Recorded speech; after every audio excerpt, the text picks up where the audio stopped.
The Romanesque revival is another one of these architectural movements that sought to revive motifs and construction methods from a historical style for modern purposes. The Romanesque revival is a style of building seen largely in the middle to late 1800s, which was inspired by early medieval Romanesque architecture. Romanesque architecture is the style in which the vast majority of European masonry structures, largely churches, were built from the 6th to 11th century. This was the broad style that churches, monasteries, and palaces largely followed in Europe before the invention of the Gothic style. In fact, the Romanesque style organically developed into the Gothic style. Original Romanesque architecture from the early medieval period was essentially a combination of ancient Roman and Byzantine building types with local building traditions, such as the decorated, thatch-covered timber halls and towers of northern Europe, or the Mediterranean villas of Italy and Spain. Hence its name, Romanesque, means descended from Roman, because these buildings looked but weren't quite Roman. They merely had the air of Roman architecture about them. This is because, for hundreds of years after the Western Roman Empire fell in 476, Roman architecture remained in vogue, but many of its actual building methods were lost, or the economy simply wasn't there to replicate them. In the early medieval period, local vernacular architecture mixed with Roman architecture to give buildings such as palaces and churches an air of authority associated with Romanness. By the 11th century, architects were still sticking with the Roman style, but had invented their own new styles of using it.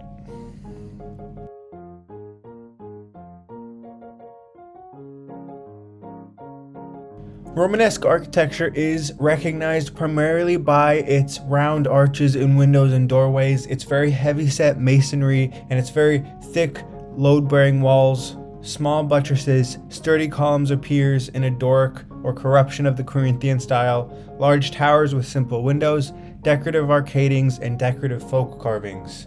A very common characteristic of Romanesque architecture is the pairing of two arched windows, separated often by a pillar set within a larger arch.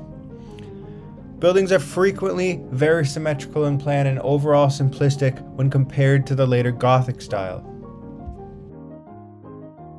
By far the most influential Romanesque revival architect and perhaps the founding father of the style as a movement was Henry Hobson Richardson, an American from Boston.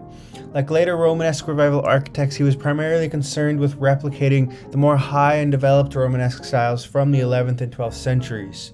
Richardson graduated from the most distinguished architecture college in Europe, the School of Beaux-Arts in Paris, in the 1860s, which then specialized in architectural revival movements. While at school, he amassed a large photograph collection of European architecture, later put to good use, both vernacular and ecclesiastical, primarily from England and Northern Europe. In the 1850s, Richardson returned to the US to design houses in New York. By the 1860s, Richardson had begun to establish himself in New York, where the neoclassical and neo-Renaissance style was giving way to the fashionable French neo-Baroque. Initially, he fell into the trend and was apt to build in the French neo-Baroque, the Gothic style, and the neo-Renaissance. His first commissions were railroad stations and office buildings, but his love for church architecture was rekindled when he was commissioned to design and build the Church of the Unity, a small parish church in Springfield, Massachusetts. This forced him to review his photographs and church studies from Europe. He designed it in the popular neo-Gothic style. His second church, Grace Episcopal Church, was similar, though here he first experimented with using absolutely natural building materials like boulder walls suggested to him by a client, which anticipated his later obsession with rusticated stone utilized in most of his later buildings. In the 1970s, Richardson began to turn away from the by then dry and overused neo-Gothic style and to experiment with an adaptation of the round-arched Romanesque. Richardson did not have a religious motivation for this change, as Augustus Pugin did, for example. In fact, despite all the churches he designed, he never considered himself an ecclesiastical architect. In fact, he was a very infrequent attendee at church and seems to have exhibited very little interest in church building on any spiritual level. It appears that, rather, Richardson had been very inspired purely secularly by Romanesque churches during his travels through the British Isles and southern France from 1859 to 1865 because ecclesiastical photographs dominate his collections, especially the Romanesque parts of them. It seems he developed an unprecedented and unexplained preference for the Romanesque while studying, but when he returned to America as a junior architect, client demand forced him to build with the trends until he could make a name and afford himself some artistic license.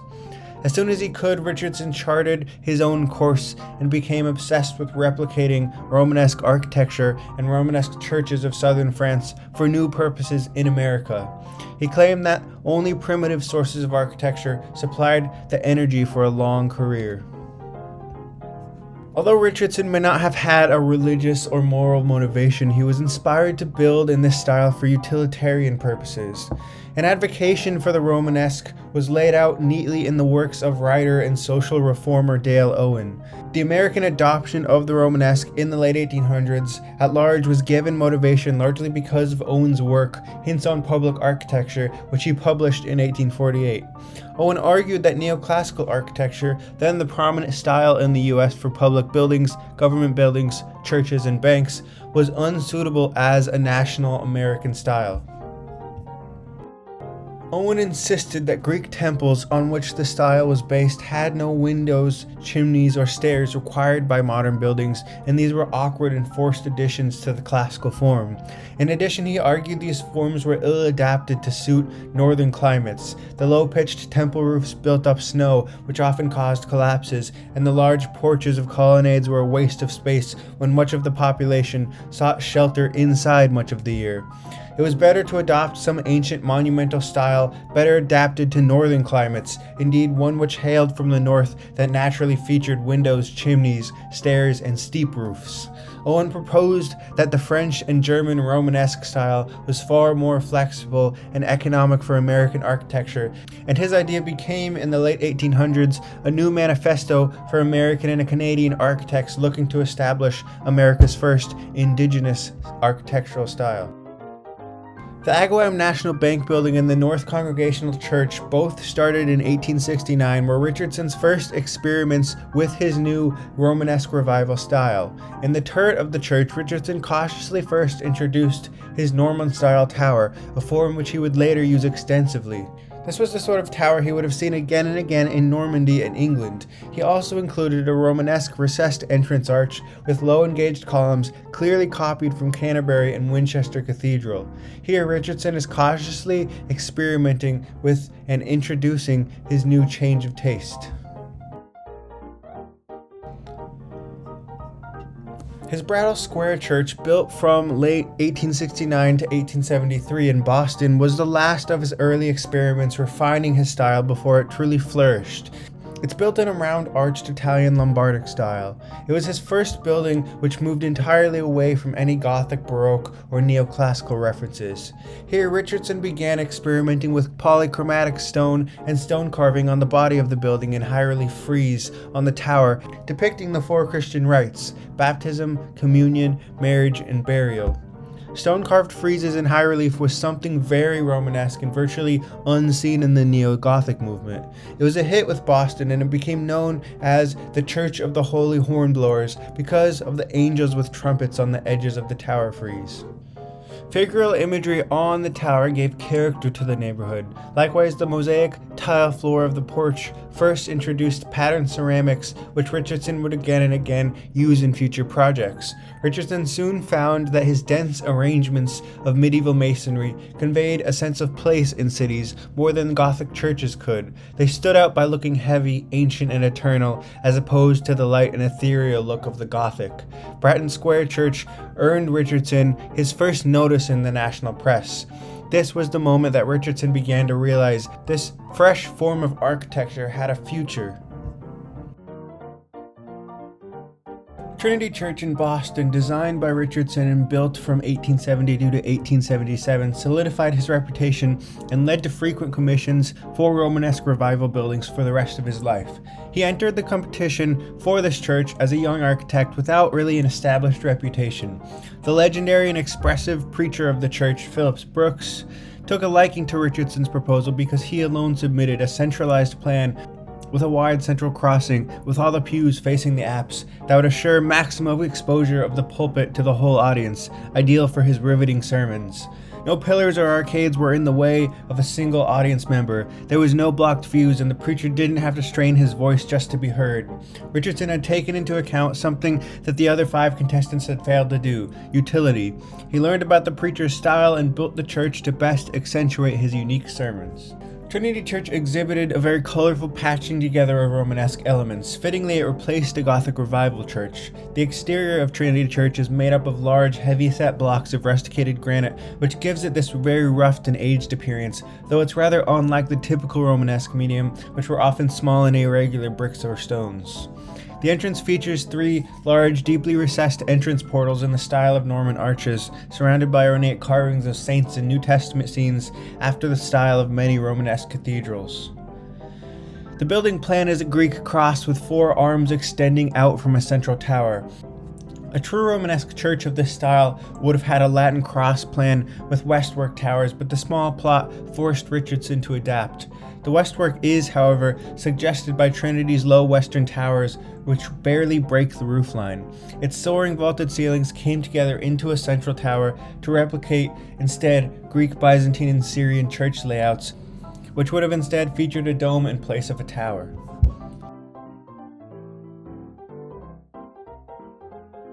The central tower was copied from the Cathedral of Salamanca and the front porch from the Abbey of St. Giles.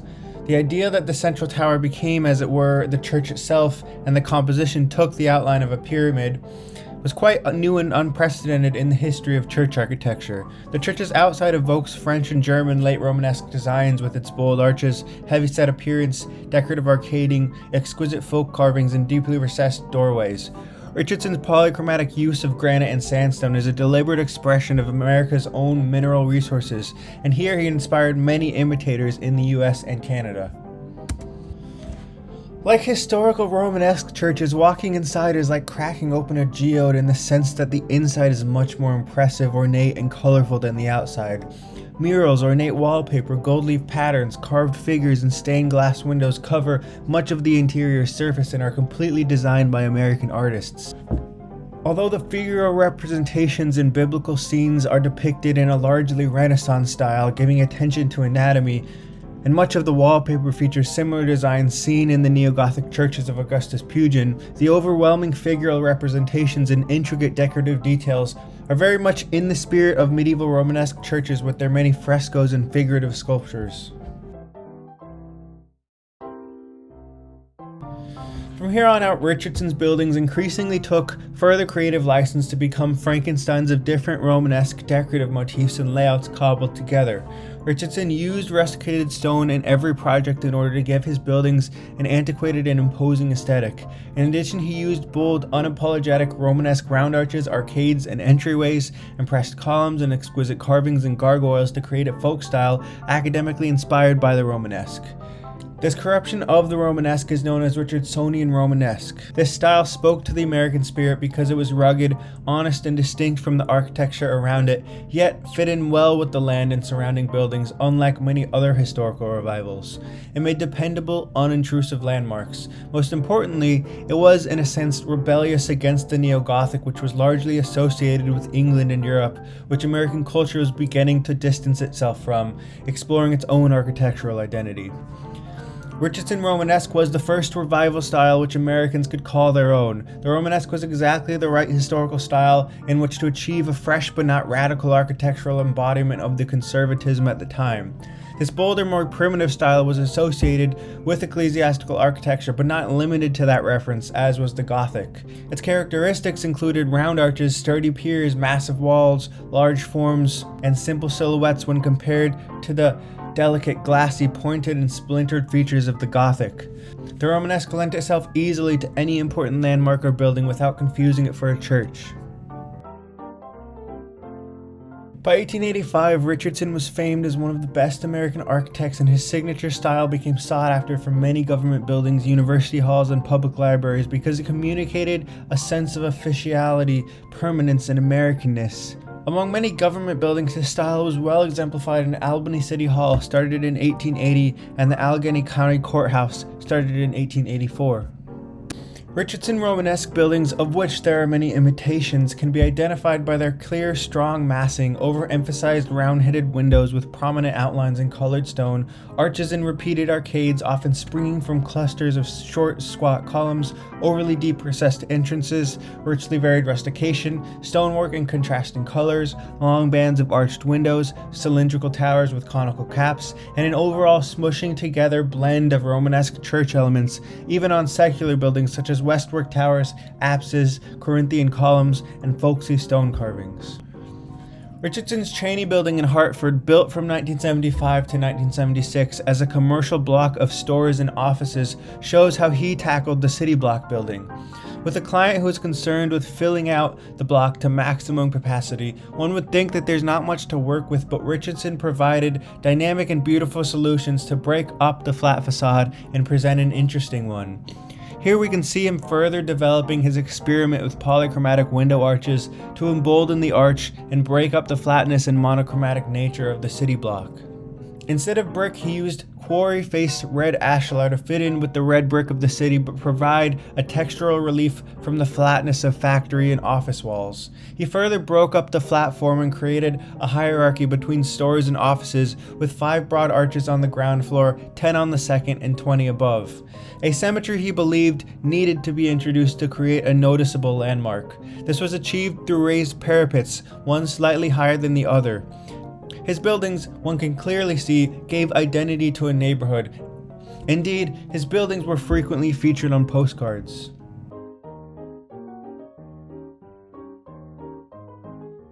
The Albany City Hall and the Allegheny City Courthouse well exemplify Richardson's secular monumental use of the Romanesque revival. After the old City Hall in Albany burned down, Richardson received the commission for its replacement. The Albany City Hall was designed in 1880 and completed in 1883. Here, the quarry-faced Romanesque exterior is coordinated well with the nearby Capitol building, also built in the Romanesque revival and the Neo-Renaissance. You'll notice no matter what angle it's viewed from, none of the 4 elevations of the City Hall are symmetrical. This is intentional because the building's site was small and dwarfed by the Capitol, so Richardson wanted to give it stature and dynamism like a fortress by adding Norman towers and many gables at several distinct elevations. The north elevation has his familiar triple-arched recessed entrance. Despite not being a church, its monumental entrance evokes cultural associations with a cathedral, so marks it out as an important landmark, yet its castle or German townhouse feel makes it very clear that this is not a church, despite using the same materials, components, and design motifs found on a church. For Richardson, it was about where he placed them in relation to each other that made a structure read as a government building and not a religious one, despite being built with religious architectural rhetoric.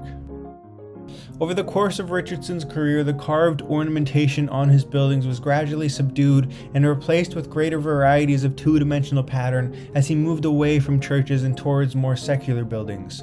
We can see the beginnings of this here in the 1880s, with the lavish carving of the porch arcade displaying a web of interlaced folia in low relief, as opposed to his high relief Norman arches on Trinity Church.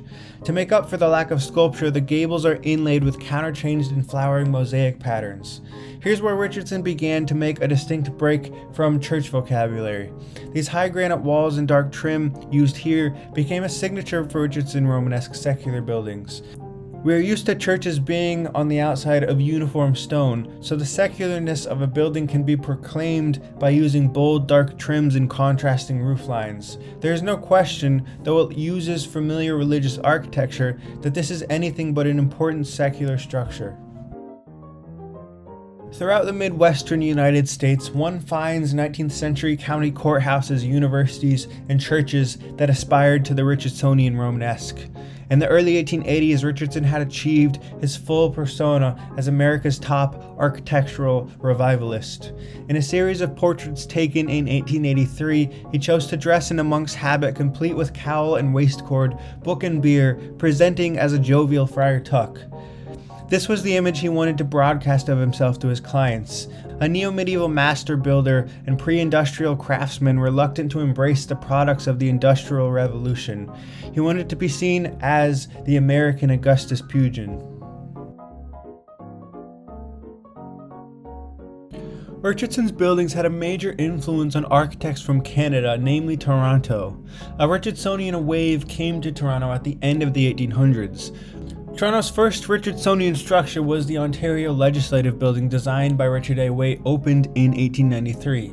True to its style, it features Richardson's signature rusticated stone and features a multitude of stone carvings, such as gargoyles and Romanesque-inspired floral friezes, yet it is also in a sense Edwardian and Victorian, mainly in its dormer windows and pyramidal roofs.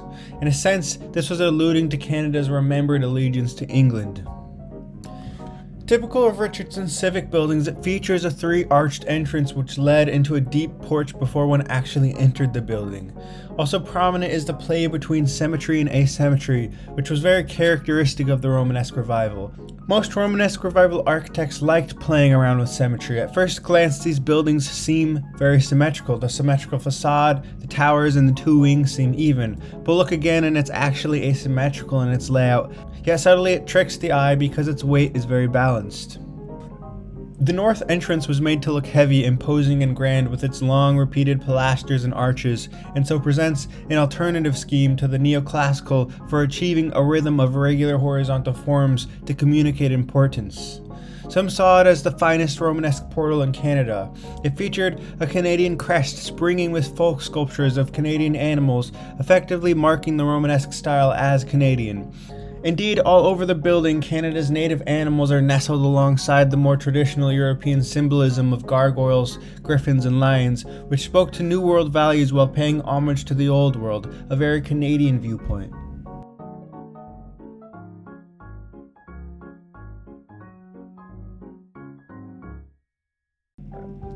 Toronto's third City Hall began construction in 1889, intended to house the municipal offices and courthouse.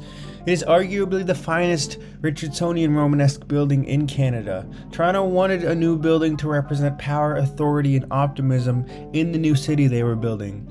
They had experimented with neoclassical city halls before, and it wasn't fitting for Canada because the style was more associated with American government buildings. Romanesque Revival architect Edward James Lennox was hired to draw up and design the building. It had a 285-foot tower on axis with the main boulevard down Toronto, and it was meant to become the centerpiece of the street. Like the Ontario Legislative Building, it was a Romanesque Revival skin laid onto a somewhat Edwardian or Victorian structure. Lennox, while certainly having the Richardsonian touch, brought an extra dimension of lightness to these heavy volumes by use of his intricate stone folk carving and geometric patterning. This geometric patterning was called diapuring and quickly became a favorite among Romanesque architects. It involved using alternating dark stone and light stone to break up the monotony of walls, arches, and friezes. So as City Hall neared completion in 1899, it was nearly $2 million over budget. Lennox asked if he could put a plaque on the building in recognition of his work, but the already annoyed city council refused because of his being over budget. So Lennox, who was working with little to no pay, devised a clever way to get his due. If you look up at the masonry brackets under the eaves, every so often you'll see a letter carved on one, blending in with the other eaves displaying folk carvings. If you walk all the way around, you'll see that the letters spell out E. J. Lennox, Architect AD 1899. And Lennox played yet another trick of revenge. Around the main arched entrance doors, carved on the capitals of the columns, are a number of sandstone carved faces wrapped up in the floral designs. The faces were those of the members of city council at the time, and all of them are making silly expressions with one exception. E.J. Lennox's face looks distinguished. In the end, Lennox settled for a payment of $60,000 instead of the $300,000 that was promised on the condition that the city drop all his lawsuits. In retaliation, Lennox hid and probably destroyed the architectural blueprints of the building, making repairs forever difficult.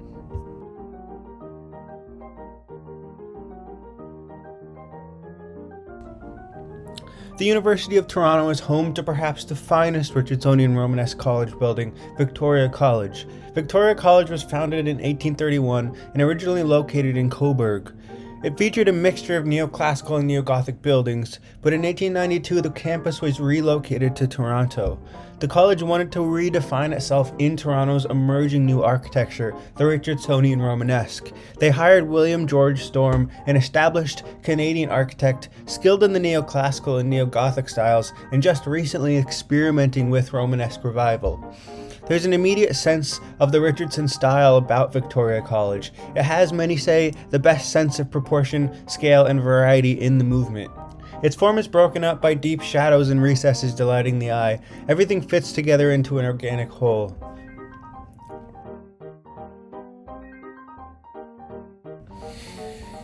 By the mid-1890s, the Richardsonian Romanesque style had begun to go out of fashion because of changing tastes. The primary reason was that Richardsonian buildings, in all their complexity and heaviness, were really expensive to build and maintain. They're quite demanding in terms of maintenance and ongoing care. The stone needs periodic cleaning, the carved masonry often cracks or falls down and needs replacements to be made by stonemasons, an increasingly rare profession these days. Windows are often uniquely sized and need to be specially made to be replaced. The upkeep is similar to those of historical churches. Many, however, see them as Canadian or American heritage.